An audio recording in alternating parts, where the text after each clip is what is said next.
Once upon a time, in the magical land of Europe, there were many different countries, each with its own unique currency.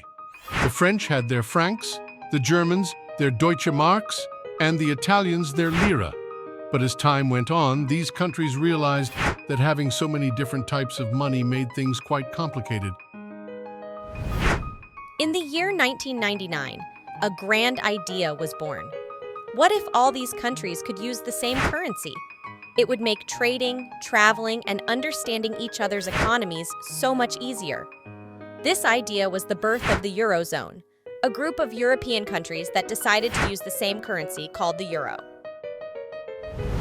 Creating the Eurozone was no easy task. It was like planning a huge party where everyone had to agree on the same type of cake.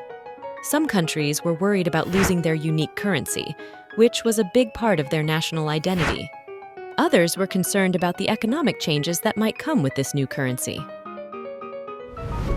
But after much discussion and planning, 11 countries decided to take the leap and adopt the euro on January 1st, 1999.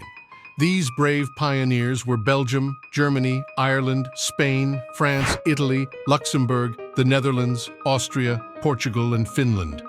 They were like a team of adventurers setting off on a new journey together. However, the euro didn't appear in people's wallets right away.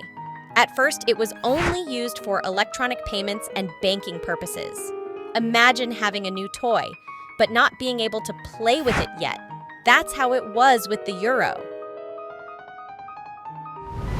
Finally, after 3 years of waiting, the euro banknotes and coins were introduced on January 1st, 2002.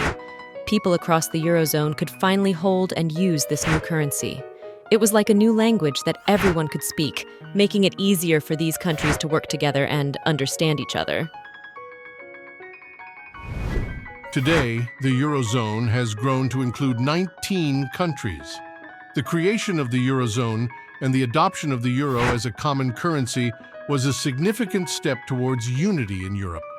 It's a testament to what can be achieved when countries work together towards a common goal. So, the next time you see a euro coin or banknote, remember the grand adventure of its creation. It's not just a piece of money, it's a symbol of unity, cooperation, and the power of a shared dream.